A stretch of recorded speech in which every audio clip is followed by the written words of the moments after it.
Hola jóvenes estudiantes, he considerado a bien explicarles algunas de las medidas que estamos viendo en esta unidad 2.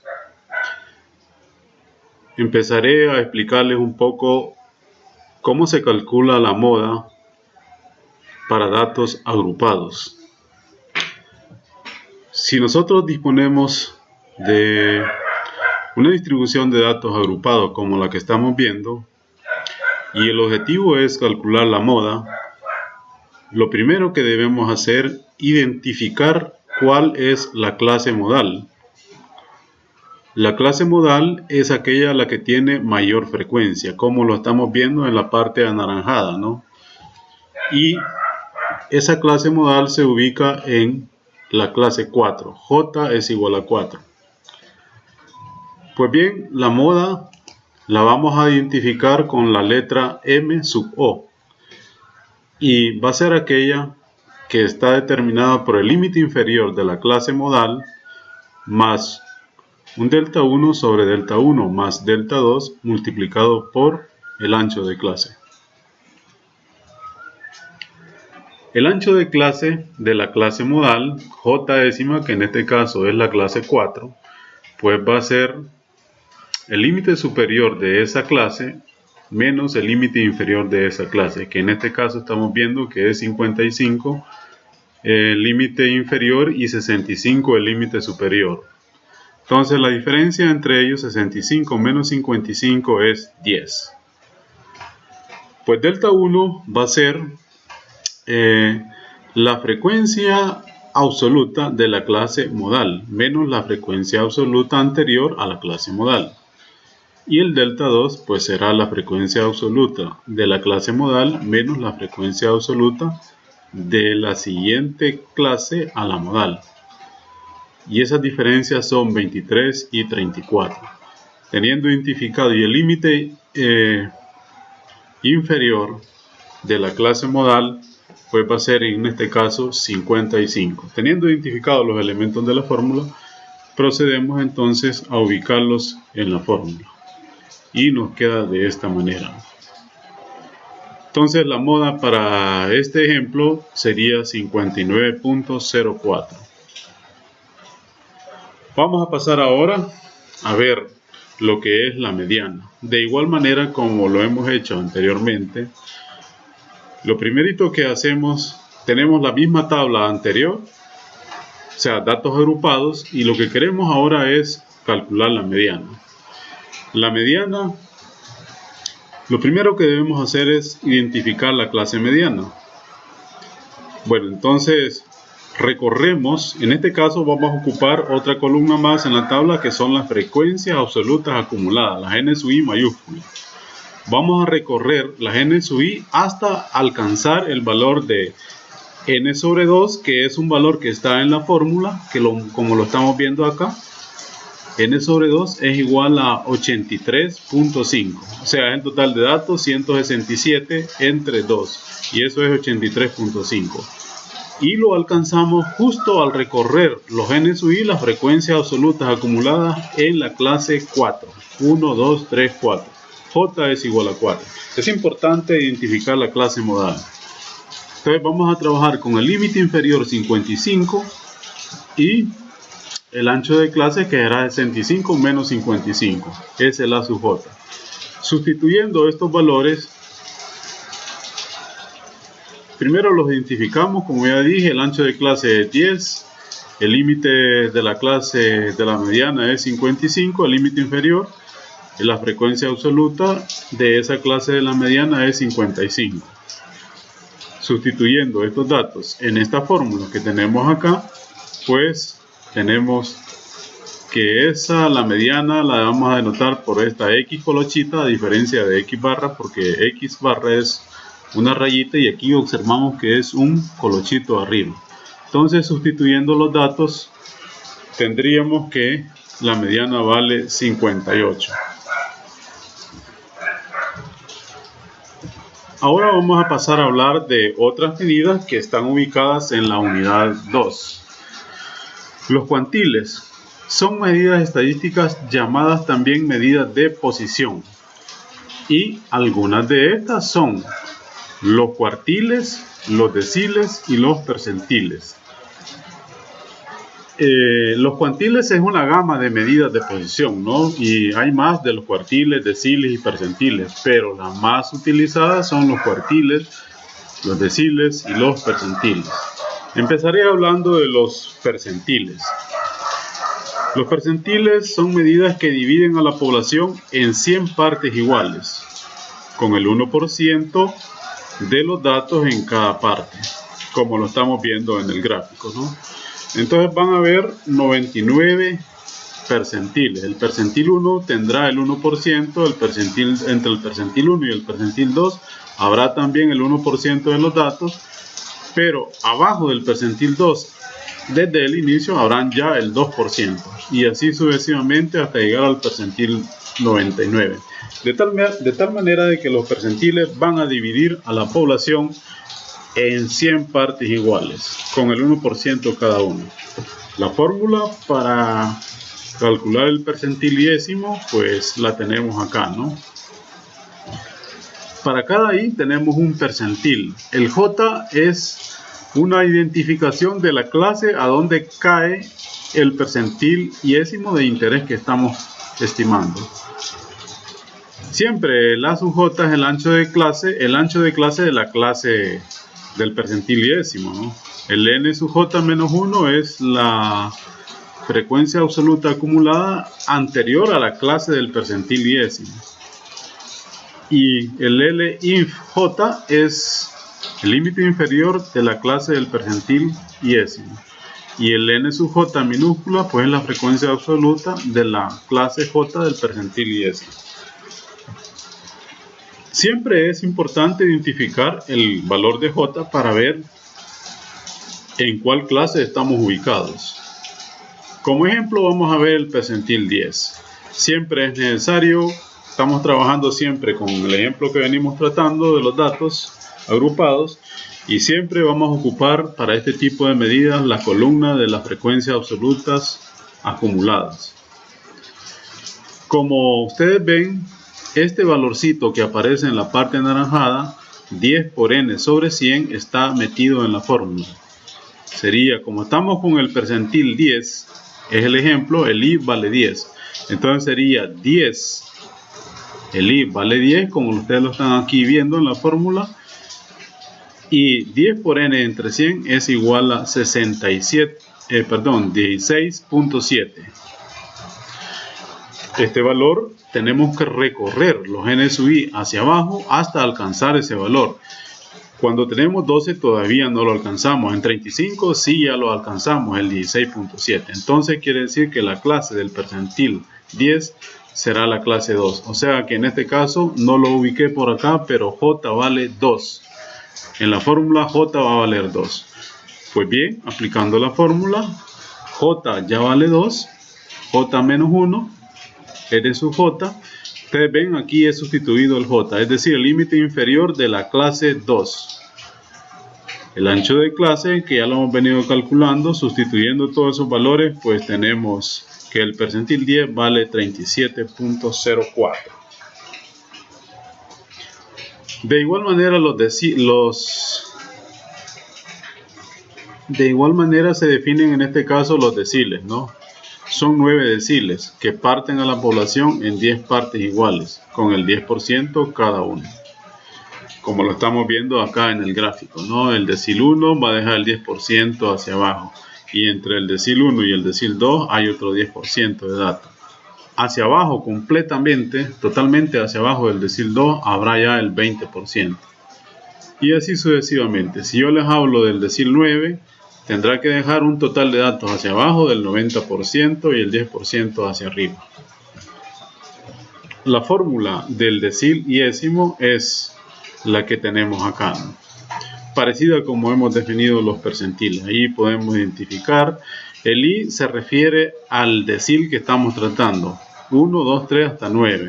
Y el j se está refiriendo a la clase del decilésimo que estamos calculando. Es decir, tenemos que identificar cuál es la clase del decil. Entonces allí pueden leer la definición de cada uno de estos elementos que están metidos en la fórmula. De manera general, observemos que los deciles los obtenemos de los percentiles, como sigue. Por ejemplo, si yo quiero calcular el percentil 10, aplico la fórmula del percentil y sería esto, ¿no? Y obsérvense que simplificando esta parte, nos queda n sobre 10, dividiendo sobre 10 arriba y abajo, nos queda n sobre 10. Y esta es la fórmula exactamente del decil 1. ¿Sí? O sea que el percentil 10 nos estaría dando el decil 1. De igual manera el percentil 20, ¿no? Sería el percentil 20, aquí donde está ahí, iría 20, y simplificándolo me queda 2 sobre 10, que sería justamente la fórmula del decil 2. Y así sucesivamente hasta llegar al percentil 90, ¿no? Simplificándolo sería 9 sobre 10 y esto sería el decil 9. O sea que a partir de los percentiles nosotros calculamos también los deciles. De manera general también observemos que los cuartiles los obtenemos de los percentiles, como sigue, ¿no? Por ejemplo, el cuartil 1 tendrá que ser el percentil 25. Percentil 25. Por ejemplo, sería el percentil 25, sería su fórmula, sería esta, donde i aparece acá, sería 25, y simplificándolo quedaría n sobre 4. Y esta es la fórmula justa para el cuartil 1. El cuartil 1. De igual manera, obtenemos el cuartil 2, sería el percentil 50. Sería 50 sobre 100 y simplificándolo sería n sobre 2 y esta es la fórmula justamente del cuartil 2 y esta fórmula también es igual a la mediana, ¿no? O sea que el cuartil 2 es la mediana y el cuartil 3 sería igual al percentil 75. Simplificándolo quedaría 3 cuartos de n, ¿no? Y esta es la fórmula justa del cuartil 3. Los cuartiles, como hemos venido diciendo, pues dividen a la población en 4 partes iguales, por lo tanto, con el 25% cada parte, cada una. Entonces, van a dividir a la población en 4 partes iguales. Va a haber el dato mínimo, el cuartil 1, el cuartil 2 y el cuartil 3. Estos 3 valores dividen a la población en 4 segmentos iguales, donde hay igual porcentaje de datos. Y ya explicamos cómo calculamos los cuartiles anteriormente. Por ejemplo, calcularemos el cuartil 3 para los datos que hemos venido tratando. Pues igual. Ahora vamos a tener que ubicar el cuartil 3. Tendríamos que ver la fórmula, es esta que está acá. Y vamos a tratar de ubicar este número en la frecuencia absolutas acumuladas. Vamos a recorrer hacia abajo hasta alcanzarla. Como vemos en la parte sombreada, 3n sobre 4 es igual a 125.25. Y eso se alcanza en la clase 5. 1, 2, 3, 4, 5. 143 acaba. En 122 todavía no, porque es 125, es más grande ese valor, ¿no? Entonces lo alcanzamos en 143, o sea, en la clase 5, J vale 5. Entonces si ocupamos las fórmulas, sería el cuartil 3, sería igual percentil, sería acá, sustituyendo el J, en la clase 5 sería el límite inferior de la clase 5 más n sub 5 menos 1 sobre n sub 5. Y sustituyendo los valores, el límite inferior de la clase 5 pues es 65. Y luego el valor de 3n sobre 4, que ya lo estábamos viendo acá, era 125.25. Y menos la frecuencia acumulada anterior, que es 122, la vemos acá. 122 y luego la frecuencia absoluta de esa clase que es 21. Luego el ancho de clase que es 10 y luego las operaciones darían 66.55. Ese sería el cuartil 3. Pues bien, otro tipo de medidas que están en la unidad 2, ya para ir finalizando, están este tipo de medidas que son las medidas de forma de una distribución de datos numéricos. Dos medidas importantes que son medidas de forma que caracterizan a una distribución son el coeficiente de simetría y el coeficiente de kurtosis. Podrán haber otras, pero dos medidas importantes son estas, las de asimetría y las de kurtosis. El coeficiente de asimetría que veremos es el de Fisher, el cual su fórmula es la que aparece acá, ¿no? Tenemos su fórmula, quiere decir que es el momento 3 sobre la desviación estándar elevado al cubo, ¿no? Bueno, y esas son las expresiones que hay que calcular a partir de los datos. El G sub 1 entonces es el coeficiente de asimetría. Interpretación de ese valor. Si G sub 1 está entre menos 0.5 y 0.5, inclusive los valores, la distribución es considerada simétrica. O sea que el sesgo con respecto a la media es despreciable. Si G sub 1 es mayor que 0.5, la distribución es asimétrica a la derecha. O sea que hay un sesgo positivo. En este caso, la mayor concentración de los datos estarán a la izquierda y luego habrán pocos datos hacia la derecha con poca frecuencia, ¿no? Si G sub 1 es menor que menos 0.5, la distribución es asimétrica a la izquierda, o sea, hay un sesgo negativo. En este caso, la mayor concentración está a la derecha. En un momento está a la derecha y luego hacia la izquierda hay muchos valores, pero con frecuencia muy pequeña, ¿no? Ya veremos unas ilustraciones a posterior de esto que estoy hablando. Ilustraciones gráficas. Por ejemplo, si es simétrica, si es, como estamos diciendo en la primera parte, si el valor de G sub 1 está entre menos 0.5 y 0.5, pues tenemos una curva parecida a esta, ¿no? A la normal, donde la media en este caso es igual a la mediana y es igual a la moda. Y tenemos sesgo 0. En este caso habrá un sesgo 0, pero habrá un poquito de sesgo si G sub 1 no es 0. Por ejemplo, si es un 0.4 o un 0.3, va a haber un poquito más de sesgo. O sea, va a ser un sesgo diferente de 0. Pero consideraremos que la curva es casi simétrica, ¿no?